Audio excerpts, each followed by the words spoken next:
নমস্কার স্যার, ধন্যবাদ অধ্যক্ষ মহোদয়কে। আজকের যে বিল অপরাজিতা উইমেন্স প্রোটেকশন বিল, তার বিষয়ে কিছু কথা বলতে দেওয়ার সুযোগ করে দেওয়ার জন্য আপনাকে ধন্যবাদ জানাই। স্যার, এই বিলটা পড়তে পড়তে আমার ওই ছোটবেলার সুকুমার রায়ের হযবরলর কথা মনে পড়ে গেল। কেন মনে পড়লো স্যার আমি একটু বাদে আপনাকে বলবো, কিন্তু আজকে সরকার যে বিলটা এনেছে তার সম্পূর্ণ সমর্থন করে একজন মহিলা হিসেবে, একজন মা হিসেবে, একজন স্ত্রী হিসেবে, একজন বিধায়িকা হিসেবে এবং এই রাজ্যের নাগরিক হিসেবে আমি কয়েকটা কথা বলবো। আজকে যে বিলটা আনা হলো স্যার, কোথাও আমার মনে হলো যে সরকার পক্ষ বোধহয় প্রচন্ড অভয়াকে ভয় পেয়েছে। কেন বলি স্যার? কারণ অভয়া না শুধু একটি মেয়ে যে গণধর্ষিতা হয়েছে, খুন হয়েছে তা নয়, কিন্তু আজকে অভয়া এই যে অত্যাচার, এই যে অনাচার, এই যে পুলিশের অপশাসন, তার এক প্রতিবাদের নাম, একটা প্রতীক, একটা সিম্বল স্যার। আজকে একটা অভয়া মারা গেছে স্যার, কিন্তু শুধু পশ্চিমবঙ্গে নয়, শুধু ভারতবর্ষে নয়, সারা পৃথিবীতে আজকে অভয়ারা রাস্তায় নেমেছে স্যার, রাত দখল করছে। তারা বলছে আমাদের সুরক্ষা চাই। এটাকেই বোধহয় সরকার ভয় পাচ্ছে।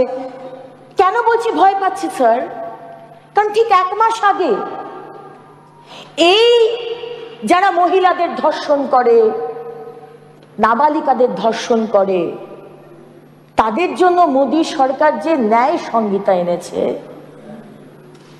সেই ন্যায় সংহিতার বিরোধিতা করে প্রস্তাব এনেছিল এই শাসক দল। তখন তারা বলেছিল ড্রাকোনিয়ান ল, পুলিশ স্টেট বানাবার চেষ্টা করা হচ্ছে, not in consultation with the state.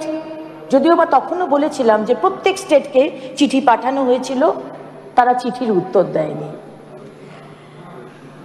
তখন তারা বলেছিল অধিক শাস্তির কথা, কমপ্লেন করেছিল।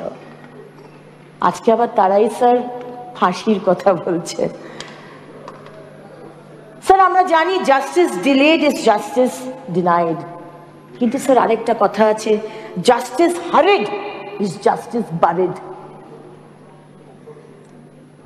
আমার আগের বক্তা সম্মানীয় শোভনদেব বাবু বলছিলেন এটা একটা সামাজিক ব্যাধি, সোশ্যাল প্রবলেম। কিন্তু শোভনদেব বাবু আপনি বললেন না, শাসক দলের মন্ত্রী বলে বোধহয় আপনি বললেন না যে এটা একটা সিস্টেম্যাটিক ফেলিওর। আজকে আমাদের অভয়া, তার মৃত্যু হতো না যদি সেই হাসপাতালের ভিতরে যে পুলিশ পোস্টিং বা যারা যারা আধিকারিক, প্রিন্সিপাল, তারা স্ট্রিক্ট হতেন, কারা উপরে যাচ্ছে কারা নামছে, যদি সিসিটিভি ক্যামেরাগুলো চলতো। উনি বলছেন সিবিআই তদন্তের কথা, সিবিআইতে নাকি মিছিল হয় না। কি করে হবে স্যার? সব তথ্য তো শেষ করে দেওয়া হয়েছে। কিন্তু বিশ্বাস করুন স্যার, যদি সিবিআই বিচার না দিতে পারে, আমরা কিন্তু সিবিআই এর এগেইনস্টেও কিন্তু আমরা আন্দোলন করব। এখানে কিন্তু কোনো ছাড় নেই স্যার, কোনো ছাড় নেই। উনি বললেন যে কয়েকটা রাজ্যের নাম করলেন, বললেন সেখানে ওয়েস্ট বেঙ্গলের নাম নেই। কি করে নাম থাকবে শোভনদেব বাবু? আপনি তো জানেন আমাদের রাজ্যে পুলিশ এফআইআর নেয় না, এফআইআর নেয় না। এই ফেক ডেটা এনসিআরবি কে পাঠানো হয়। প্রতি বছর আপনারা ফার্স্ট প্রাইজ পান, সেফেস্ট সিটি কলকাতা। বরাবর পাবেন, পৃথিবীর সব থেকে সেফেস্ট সিটি হবে, কারণ আপনার পুলিশ এফআইআরই নেয় না। স্যার, আজকে সরকারের যে দাবি Kolkata is the safest city, সেটাকে চুরমার করে দেওয়া হয়েছে। আর আজকের এই বিলটা সরকার বোধহয় এনেছে এই যে পশ্চিমবঙ্গের মানুষ জেগে উঠেছে, তাদেরকে একটু মলম লাগানোর জন্য। হজবরলা কেন বলছিলাম স্যার, এবার এটাতে আসি, বিষয়েতে একটু পিছিয়ে যাই। নির্ভয়ার মৃত্যু হয় 2012 সালে এবং তারপরে সংসদীয় দলের একটি প্যানেল গঠন করা হয়, যার নেতৃত্বে থাকেন সম্মানীয় ভেঙ্কাইয়া নাইডুজি, এবং সেই প্যানেলে তৃণমূলের সদস্যও থাকেন। সেই প্যানেল ফাঁসি বা ক্যাপিটাল পানিশমেন্টের বিরোধিতা করে। কি অবাক না স্যার? তখন বিরোধিতা, আজকে ফাঁসি ফাঁসি ফাঁসি, 180 ডিগ্রিজ চেঞ্জ। এটাই এক্সপেক্টেড। আজকে যে সরকারের না নীতি আছে না নৈতিকতা আছে, দিস ইজ এক্সপেক্টেড। আমি কয়েকটা ডেটা আপনার সামনে রাখতে চাই স্যার। আজকে 2013 সালে নির্ভয়া ফান্ড, নির্ভয়া তহবিল গঠন করেন এই সরকারের জোট সঙ্গী কংগ্রেসের মনমোহন সিংজির সরকার। সেইখানে স্যার 75.708 কোটি টাকা বরাদ্দ করা হয়। আর পশ্চিমবঙ্গ কত ইউজ করেছেন জানেন? 3,93,00,000 মাত্র। স্যার আরেকটি স্কিম সেফ সিটি, সেখানে আহমেদাবাদ, বেঙ্গালুরু, চেন্নাই, দিল্লি, হায়দ্রাবাদ, লখনৌ, মুম্বাই এবং পশ্চিমবঙ্গ। এই সেফ সিটির জন্য প্রায় 1,408 কোটি প্লাস দেওয়া হয়। সেখানেও দেখা যাচ্ছে সব থেকে কম টাকা ব্যবহার করেছে পশ্চিমবঙ্গ। আরেকটা বিষয় আসছে, আমাদের যখন সম্মানীয় উইমেন অ্যান্ড চাইল্ড মিনিস্টার ছিলেন সম্মানীয় স্মৃতি ইরানিজি, 2019 সালে উনি একটি স্কিম করেন, central victim compensation scheme, CVCS। সেখানে 12 কোটি টাকা পশ্চিমবঙ্গকে দেওয়া হয়। বুঝতেই পাচ্ছেন আজকে এই যে টাকাগুলো দেওয়া হয়, যাতে সিসিটিভি ক্যামেরা লাগানো হয়, যাতে অন্ধকার রাস্তা না থাকে, লাইট হয়, যাতে নির্যাতিতাদের কম্পেনসেশন বা রিহ্যাবিলিটেশন হয়, সেইখানে এই CVCS স্কিমে 12 কোটি টাকা অ্যালট করা হয়েছে। মাত্র 20 লক্ষ টাকা পশ্চিমবঙ্গ সরকার ইউজ করেছে। স্যার এবার দেখি আমাদের ভারতীয় ন্যায় সংহিতা এবং ভারতীয় ন্যায় সুরক্ষা সংহিতা কি বলছে। আমরা জানতেই পারতাম না যদি সেদিনকে আমাদের সম্মানীয় কেন্দ্রীয় মন্ত্রী অন্নপূর্ণা দেবী তিনি যদি আজকে এই চিঠিগুলো আমাদের মুখ্যমন্ত্রীকে না পাঠাতেন, জানতে পারতাম না। সেখানে বলা হচ্ছে, যেটা 1 জুলাই 2024 লাগু হয়েছে, punishment for rape on a women under 16 years will be rigorous imprisonment for not less than 20 years and may extend up to life imprisonment and fine. Under 12 years, again, with fine and death penalty obdi jete pare. Gang rape, same, with fine and death penalty. Gang rape under 18 years and under 16 years, যেটা আগে life imprisonment ছিল, এখন সেটা death penalty অবধি যেতে পারে। তাহলে আলাদা করে এই বিলটা আনার কি মানে স্যার? 1 মাস আগে যেটা সারা দেশ যে আইনকে ফলো করছে, আবার নতুন করে কি আইওয়াশ করার জন্য এই আইনটা আনা হলো স্যার? শুধু তাই নয়, আমার আগের বক্তাও শিখা দিয়েও বলেছেন যে আজকে fast track special court, fast track court and fast track special কোর্টের মধ্যে ডিফারেন্স আছে। ফাস্ট ট্র্যাক কোর্টে অনেক রকমের কেসেস যায়, কিন্তু ফাস্ট ট্র্যাক স্পেশাল কোর্টে শুধু রেপ, শুধু পক্সো, যেটা নিয়ে আজকে আমরা ডিসকাস করছি, সেইটা বলা হয়েছিল 21খানা করা হবে, তার মাত্র 6টা হয়েছে স্যার। বাকি 17টা করতে বলা হয়েছিল, 6টা মাত্র হয়েছে, 11টা কিন্তু এখনো হয়নি স্যার। কেন বলুন তো? আজকে বলা হয়েছিল একটি উইমেন হেল্পলাইন নাম্বার কেন্দ্র সরকার বলেছে এবং রাজ্য সরকার বলেছিল, ইচ্ছে প্রকাশ করেছিল, আমরা করতে চাই এই ফাস্ট ট্র্যাক স্পেশাল কোর্ট, এই উইমেন্স হেল্পলাইন নাম্বার 181, আজ অব্দি হয়নি স্যার। আমরা জানি prevention is better than cure. আজকে হেল্পলাইন নাম্বার, আজকে রাস্তার লাইট, সিসিটিভি, এগুলো যদি করা যেত তহবিলের টাকা ইউজ করে, তাহলে অনেকটা আমরা হয়তো অনেক অভয়াকে প্রোটেক্ট করতে পারতাম স্যার। স্যার, আমাদের রাজ্যে আইন আছে, আইনের শেষে আদালতও আছে স্যার, কিন্তু তার মাঝে আইনের প্রয়োগটা নেই স্যার। আর আমাদের রাজ্যে মাননীয় মুখ্যমন্ত্রীর রাজত্বে এখানে যে আইনের শাসন নেই সেটা তো আমরা বারবার বলেছি, এবং আমি জানি সবাই সহমত হবে।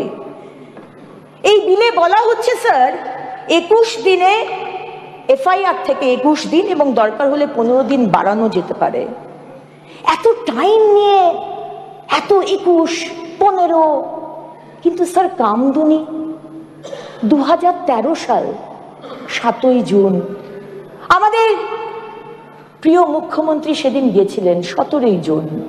উনি গিয়ে বলেছিলেন স্যার 15 দিনের মধ্যে চার্জশিট, 1 মাসের মধ্যে ফাস্ট ট্র্যাক কোর্টে জাস্টিস।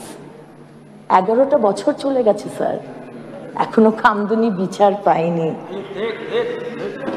স্যার, কামদুনির কেসটা তো সিবিআই দেখছিল না, সে তো সিআইডি দেখছিল। তারপরেও স্যার সব আসামিদের ছেড়ে দেওয়া হলো কেন? আজকে যে ডেটাগুলো বললাম স্যার, এখন ওনারা বলতে পারেন যে কেন্দ্র সরকার ভুল ডেটা দিয়েছে। যদি ভুল ডেটা হয় আমি আপনাদের বলবো যে আপনারা একটা ডিফেমেশন কেস করুন কেন্দ্র সরকারের এগেনস্টে, যদি ডেটা ভুল হয়। স্যার, সব পুলিশ যে খারাপ বা পশ্চিমবঙ্গের পুলিশ যে দক্ষ নয় এটা বলবো না, অবশ্যই দক্ষ, কিন্তু স্যার পুলিশকে যদি শুধু বিরোধীদের শায়েস্তা করার জন্য কাজে লাগানো হয় আর সিন্ডিকেট চালানোর জন্য, তাহলে তো আজকে এই অবস্থাই হবে স্যার।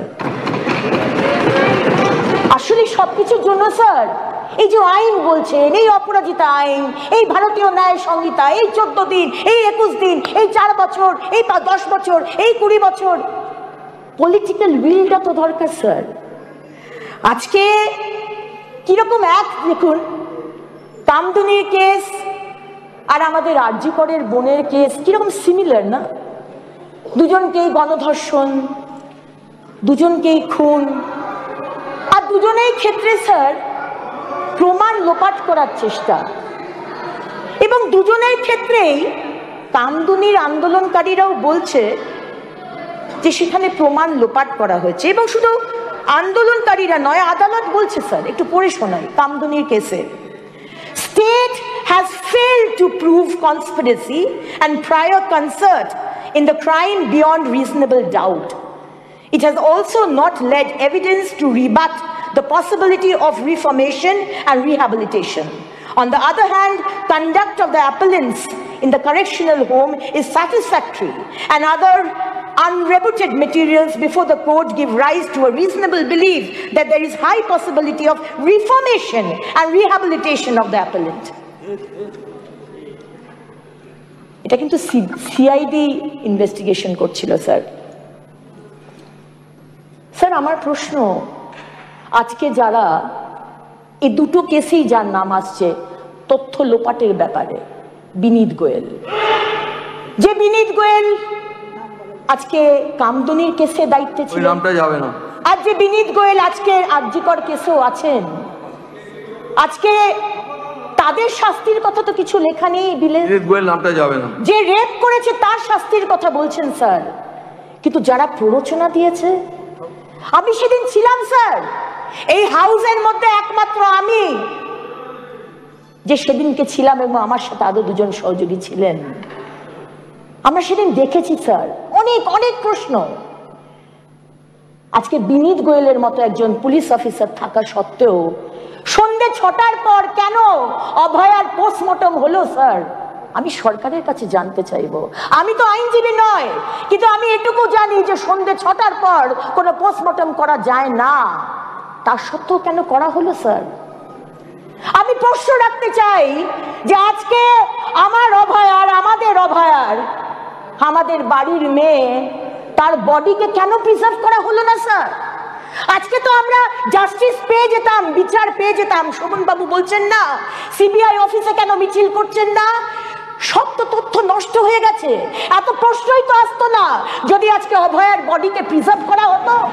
কেন করা হলো না স্যার? একটা বেসিক প্রশ্ন। আর যখন একটি মহিলার তার নিচে কোনো কাপড় নেই, ওপরের কাপড় ছেঁড়া, চোখ দিয়ে রক্ত বেরোচ্ছে, মুখ দিয়ে রক্ত, তার গোপনাঙ্গে ক্ষত বিক্ষত, তারপরেও বলছেন ইটস আ কেস অফ সাইকোসিস।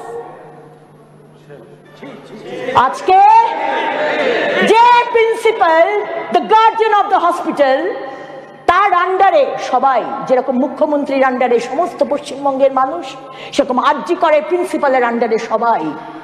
সেই প্রিন্সিপালের এগেইনস্টে এত করাপশন কেসেস।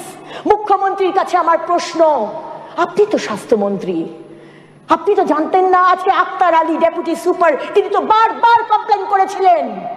গতকাল তাকে অ্যারেস্ট করা হলো, আপনি কেন অ্যারেস্ট করেননি? আপনি কেন তাকে প্রোটেক্ট করেছেন? আপনি কেন তাকে ন্যাশনাল মেডিকেল কলেজে প্রিন্সিপাল করেছেন? আমাদের প্রশ্ন স্যার। আপনি বলতে পারেন না যে দুর্নীতি আলাদা আর অভয়ার মার্ডার আলাদা। দেখা যাক, 5 তারিখের জন্য আমরা অপেক্ষা করছি। হয়তো অভয়ার মার্ডারের পিছনে এই দুর্নীতির একটা বড় যোগ আছে স্যার। রাস্তায় পদযাত্রা করবেন, ফাঁসি চাই, ফাঁসি চাই, আর 21 জন বাঘা বাঘা আইনজীবীকে দাঁড় করিয়ে দিলেন আমাদের ট্যাক্সের টাকায়, আমাদের টাকায় স্যার। আজকে 15 লক্ষ 20 লক্ষ টাকা যার এক একটা হিয়ারিং, আমাদের টাকায় তাদেরকে পেমেন্ট করছে সরকার। আর আমাদেরই অভয়া যাতে বিচার না পায় স্যার। ছি ছি ছি ছি sir, prevention is better than cure. Prevent করি। আজকে যে তহবিলের কোটি কোটি টাকা আসছে, সরকারকে জবাব দিতে হবে তো, শ্বেতপত্র বার করতে হবে তো, কত টাকা ব্যবহার হলো, কত টাকা ফেরত গেল।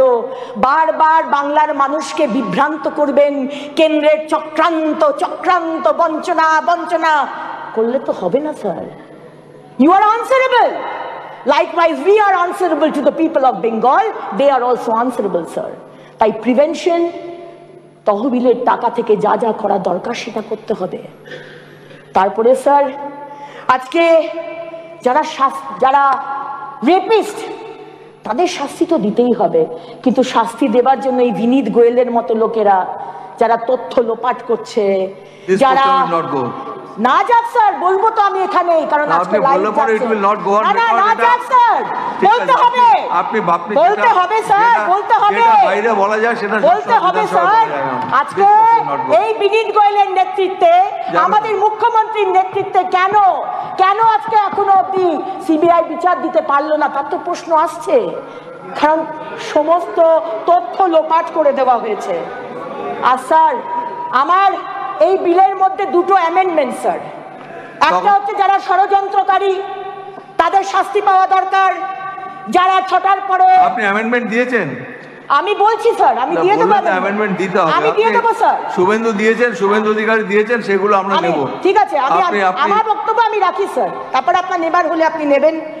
ষড়যন্ত্রকারী এই বিনীত গোয়েলের মতো যারা ছটার পরে পোস্টমর্টম করেছে, যারা বডি প্রিজার্ভ করেনি, যারা পোস্টমর্টমের টাইম আর ক্রিমেশনের টাইম এদিক ওদিক করেছে, যারা একটা বয়ান এক্স প্রিন্সিপাল ডক্টর সন্দীপ ঘোষের কাছ থেকে একটা বয়ান অব্দি নেয়নি, এই ধরনের ষড়যন্ত্রকারী যারা বা তাদের মাথার ওপর যারা রয়েছে, তাদেরও কিন্তু শাস্তি দরকার স্যার। আর আমার সেকেন্ড পয়েন্ট স্যার, মহিলাদের শারীরিক ধর্ষণ তো হলো, কিন্তু মৌখিক ধর্ষণ, যারা মৌখিক ধর্ষণ করে, যারা বলে যে 14 বছরের মেয়েটার প্রেম ছিল, পেটে বাচ্চা ছিল, তার শাস্তি হবে না স্যার? যে বলে পাঁচটির কেসে, যে বলে যে ও তো গণিকা আর খদ্দেরের মধ্যে রেট নিয়ে একটা গন্ডগোল ছিল, তার শাস্তি হবে না স্যার? যে বলে এই 14 তারিখ রাত্রে যখন মহিলারা রাত দখল করতে গিয়েছিল, যারা বলেছিল রাত্রে তার স্বামীরা যদি জ্বালাতন করে তখন আমার কাছে বলতে এসো না, তাদের শাস্তি হবে না স্যার? যারা বলেছে যে আজকে বাড়ির সামনে মা আর বোনেদের বিকৃত ছবি লাগিয়ে দেবো, তার শাস্তি হবে না স্যার? তাহলে স্যার আর 1 মিনিট, যারা যারা এই মৌখিক ধর্ষণ করছে তাদেরকে 3 থেকে 5 বছরের রিগারাস ইমপ্রিজনমেন্ট দেওয়ার দরকার স্যার।